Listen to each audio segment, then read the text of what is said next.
This right here, this is you. You're a black dot. You're the designer of a programming language, or if you're not, you will be soon. You're here at ICFP, right? And there's a really good chance that at some point, you're going to want a static analysis. And I'm not just saying this because I do research in static analysis. This is really true. If you want an optimizing compiler, static analysis goes into that. If you want to find bugs in your programs, static analyses are great tools for doing that. They're very useful. You're going to want one day. And for a lot of applications, what you also want is a correctness proof, right?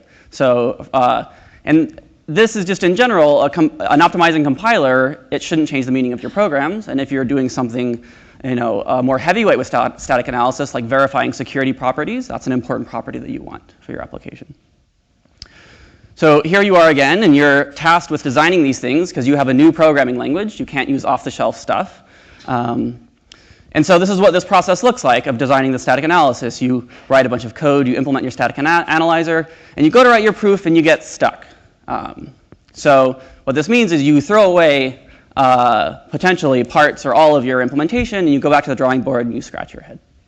So this is you sort of DIY without a guiding framework. So there's tools that you can add to your toolbox to help you with this process of designing a new static analyzer. So what are some of these tools? There's, of course, the theory of abstract interpretation. This comes up in static analysis. This is a framework of sound approximation that helps you structure this process. And what this does for you is it helps you with the specification phase for what your static analysis specification should be. So using this framework, it will give you the specification for what it means for your static analysis to be sound or correct, and then it's up to you to go the rest of the way. The next thing you can add to your toolbox is a calculational design method. What this means is that you fuse together the proof process and the implementation process into one process, so you derive these artifacts side by side. So when you reach a bug in your proof, it's right at the point where you would need to change your implementation. The next thing you can add to your toolkit are proof assistants, which we're comfortable with here. This will give you a certified implementation of your static analysis and a verified proof. And it can also help you along the way to construct this thing. So this is my vision as a researcher in static analysis, is that if you want an abstract interpreter, you can get a synthesized specification for it. It can be correct by construction and with a certified implementation. So this is the dream. And this is not only my dream. Here is a manuscript by Patrick Cousot, the inventor of abstract interpretation, that goes into meticulous detail about calculating abstract interpreters from their specifications. And at the very end of all of this, there's a quote where he says, "The emphasis in these notes has been the correctness of the design by calculus. The mechanized verification of this technique can be foreseen with automatic extraction of a correct program from its correctness proof." So this was foreseen by Cousot in the late 90s. This is what I'm interested in. Fast forward nearly a decade, and we have David Pichardy's PhD thesis, which tackles the problem of mechanizing abstract interpretation. There were a lot of challenges there, and he solved all but one very small problem, which he got around. I mean, it's not a flaw in his approach. But he identifies it. He calls it out. Our framework loses an important property of the standard framework, the ability to derive a correct approximation from its specification. It seems interesting to find a framework for deriving approximations while remaining easily formalizable in Coq. So this is the problem we solve, the ability to calculate while also being mechanizable. And I want to try to sketch at a high level why this is challenging, mixing both abstract interpretation and proof assistance. So here's a fragment of a programming language. I want to do static analysis on it. And say I don't know what the value of b is going to be. There's what actually happens in the program. This is the semantics, where x could either be 10 or 20. There's the static analysis, which is a range, which I represent as this tuple. So it just represented as two numbers, the range between 10 and 20. And we understand this analysis back in the world of concrete semantics, what represents the set of numbers between 10 and 20. And these two worlds are between the semantics and the abstract interpretation. They're set up in a way that's very deliberate, where the semantics is where your properties are undecidable, and your static analysis is where properties are decidable and an over-approximation of the semantic properties. And what this turns into in a setting with proof assistance is a tension between the classical reasoning that you do over specifications and getting program extraction out of the decidable world of your static analysis. So at a high level, that's the problem. And what this means for you as somebody designing a new static analysis is that you can't, for example, take one of these calculations from Cousot's monograph and translate it into Agda or Coq. You just can't do it without axioms. And those axioms don't compute, and so you can't extract the programs. So what we've designed is a new variant of Galois connections. It's a related theory. And what that gives you is the ability to translate this proof, and this is Agda, an Agda calculation, sort of line for line, and recover old, existing proofs that are done by calculus. So to get to constructive Galois connections, I'm going to tell you 4 stories. The first 2 are background. I'm going to describe a direct verification. This does not use abstract interpretation. It has no calculational framework, but it mechanizes effectively. Then I'll describe abstract interpretation, which has a calculational framework, but it has issues with mechanization. And then there's the 2 new bits that we introduced in our paper. On the way to constructive Galois connections, we're going to introduce this intermediate theory, which we call Kleisli-Galois connections, which solve half the problem, but really make sense of the framework of constructive Galois connections where we end up. So let's look at this direct verification. I'm going to zoom into the smallest piece of a static analyzer I can think of for a programming language, which is analyzing the successor function. And this will illustrate the problems, but of course our technique works for more general stuff.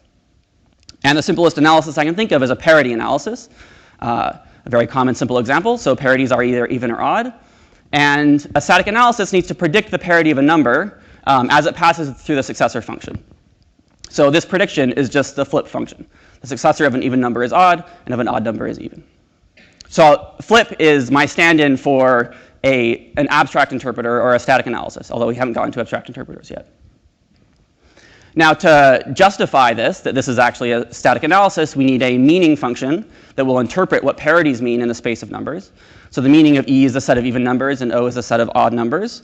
And we can state soundness as if N is in the meaning of some parity, then the successor of N should be in the meaning of flip of that parity, or the analysis of our function.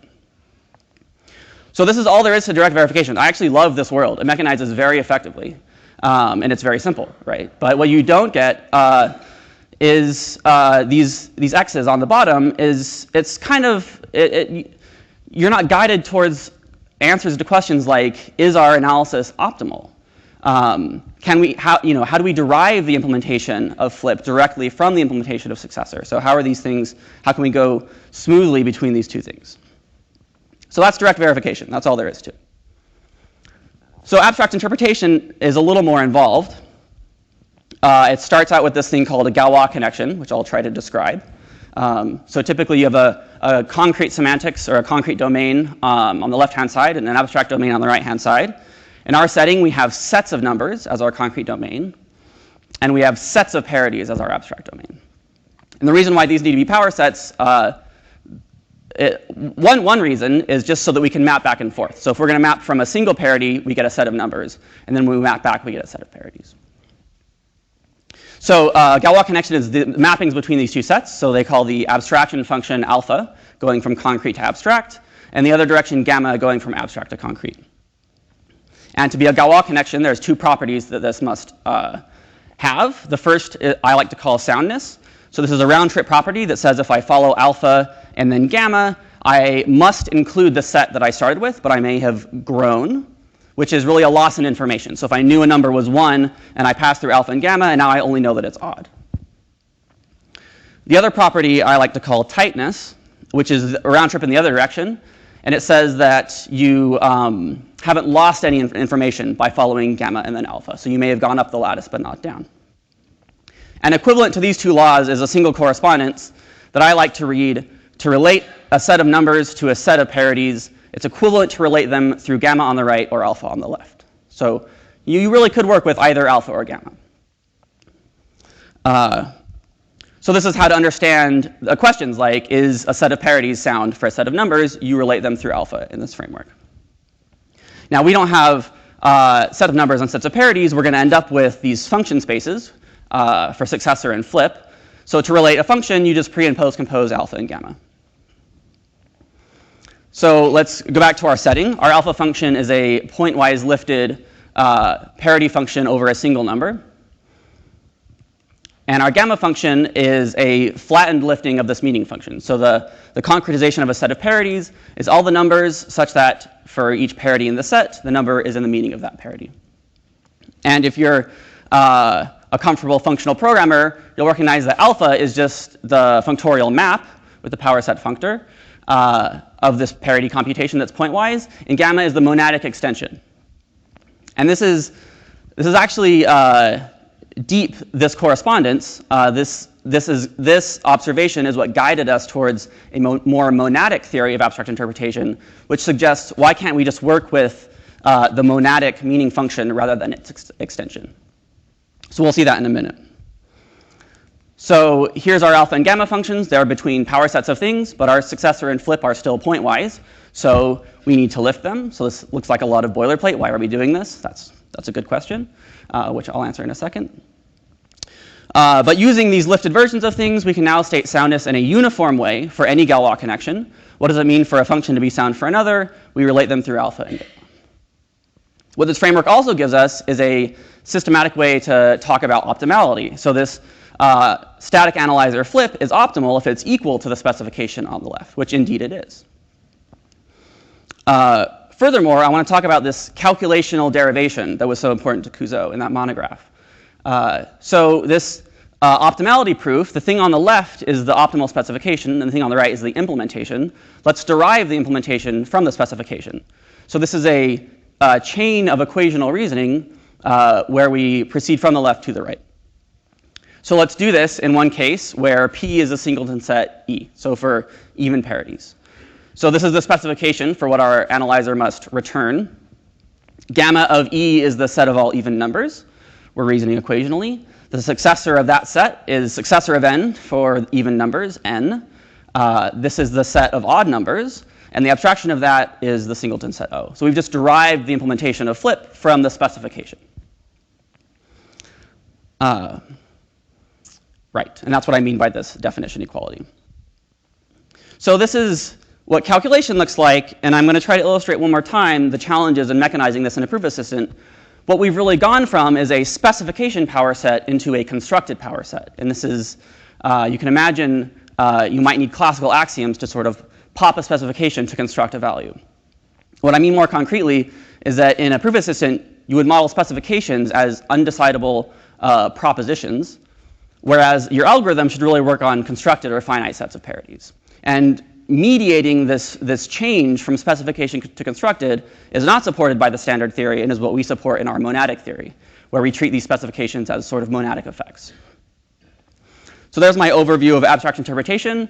You get optimal specifications. You can calculate using the framework, but it often requires axioms to do these calculations. And then you have these power set liftings everywhere. They don't really compute. That's just inconvenient. That's not a showstopper, but it's not friendly.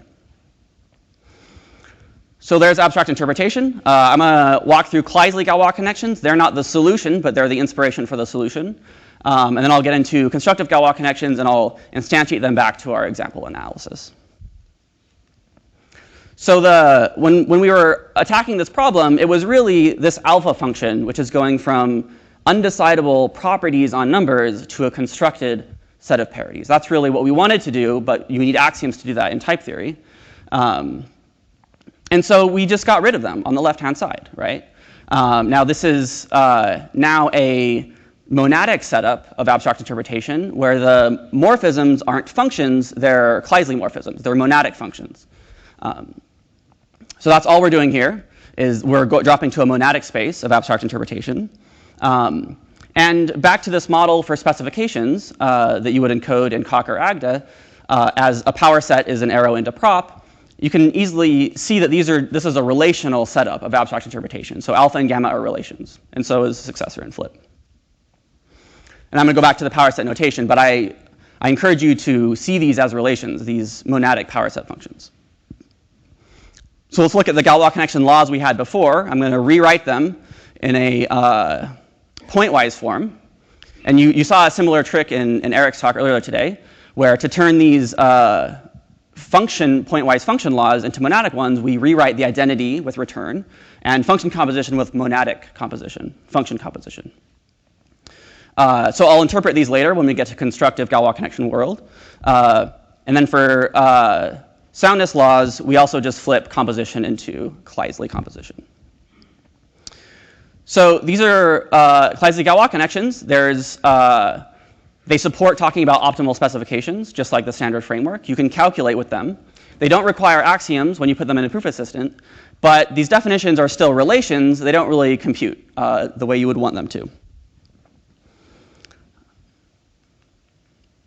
So we're halfway to solving the problem. We don't need axioms anymore, but we'd like some computation. So this is where we designed constructive Galois connections to solve this problem. So the second key insight in our work is that if you have this monadic or relational setup for abstract interpretation, along with this proof of Kleisli Galois connection laws, we can prove, and indeed we do prove, that there always exists some pure function underlying the abstraction function. So what this means is alpha is really return of some pure function eta. And we understand this as power set being a specification effect that you can't escape inside of constructive logic. And this existential says alpha has no effect, it's benign, so we can escape it. Not only that, we prove this existential constructively. So all of this whole story encoded inside of AGDA or COC, I can compute eta from the definitions of alpha and gamma and their laws. So let's look at this constructive setting of Galois connections. Through that observation that alpha doesn't have an effect, we can just get rid of that power set and have an equivalent theory. And now I'm going to reinstantiate this to our example setting. So we've essentially recovered the direct approach and its simplicity. The abstraction function is a pointwise parity function, and the concretization function is this meaning function. The laws end up very, very nice as well. So here's the soundness property for this Galois connection, which holds. For a single number, it must be in the meaning of its computed parity. The tightness for this Galois connection says that if n is the meaning of some parity, then computing the parity for n should be better than p. The correspondence reads, if you can relate n and p through the meaning function, then you can relate n and p through the computed parity function. The soundness statement is derived by this Galois connection, so we no longer have to think about it. And it reads, if n is in the meaning of some parity, then computing the parity for the successor of n should be better than the analysis run over that parity. And you get 3 other equivalent soundness statements, which is common in abstract interpretation frameworks, and you get completeness stuff, and you can calculate. And that's all in the paper. So in summary, we've given you all you want. You get optimal specifications. You can calculate. You can also we do indeed translate Cousot's calculations. You no longer need any axioms, and the definitions, in particular, the alpha functions, they compute and they'll reduce inside the type theory. So there's more stuff in the paper. We describe the meta theory of constructive Galois connections. We go through the Kleisli Galois connection world, and we prove them complete with respect to a subset of classical Galois connections.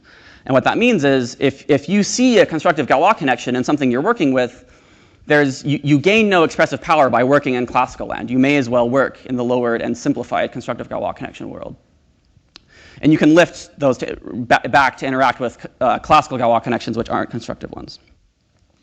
So we do this through an adjunction analogous to classical Galois connections, although it's in this Kleisli bicategory, and that's in the paper. We perform a case study on this monograph of Cousot's, where we calculate an abstract interpreter using constructive Galois connections. We have another case study that's not about static analyzers, it's about gradual typing, and we apply it to Garcia, Clark, and Tanter's abstracting gradual typing work.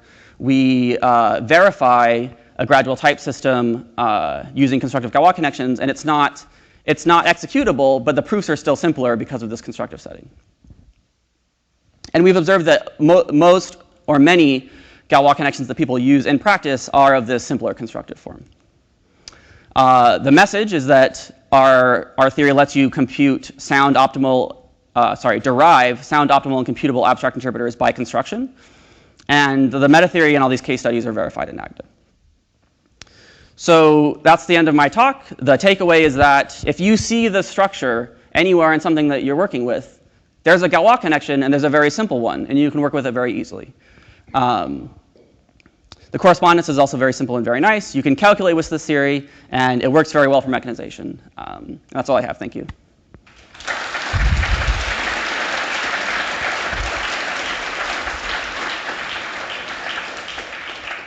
Any questions?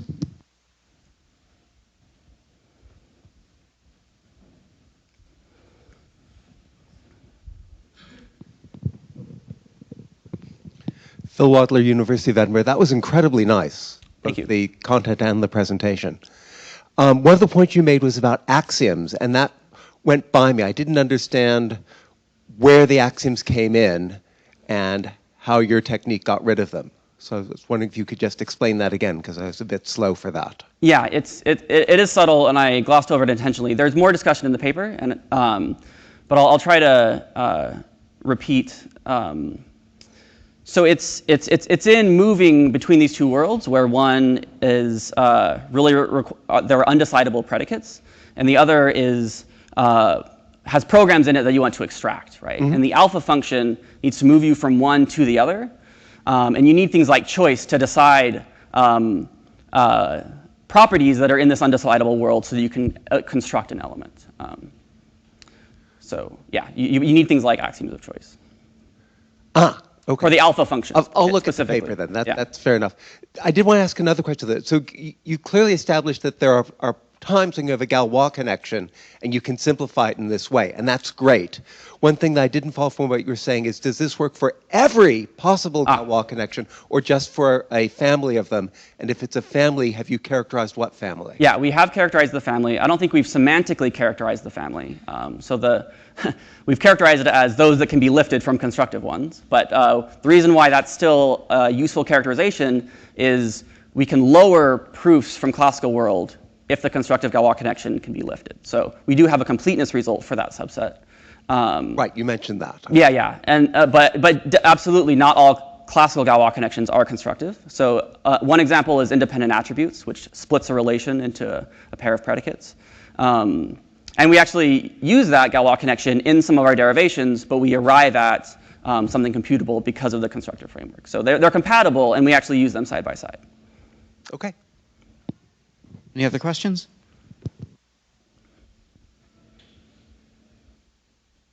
I had a question. So in your answer to Phil, I'm Scott Owens from the University of Kent. I should follow my own rules. In your answer to Phil's question, you mentioned the axiom of choice. So is that the only axiom that you would have to add to Coq to sort of mechanize Cousot's original paper, or were there others still? I think that's the one you need, and that's what it comes down to, but I'm not sure. David Monod's master's thesis talks about this in detail, so there's a reference for people interested. Yeah. Gabriel Scherer, Northeastern University in Boston. My question is, where would you go from here? Like, you have the theory, and you have the AGDA implementation. So would the next step be to implement more abstract analyzer in AGDA, or would you rather take the theory and build different tools to use it? So this is a question about my interested next directions. Or other interesting next directions. Yeah. So one thing that we're in a proof assistant, and right now we allow you to check proofs by calculation using our theory. We're not helping you derive these calculations. We're not synthesizing fragments of them for you that are maybe easy or trivial. So right now the Cousot notes are very long, and our AGDA definitions of the calculations are very long, and we'd like some proof assistant help to sort of automate some of that. So I think there's interesting work in automating most of this calculational process so that you really do get correct by construction stuff that's mostly for free. Yeah.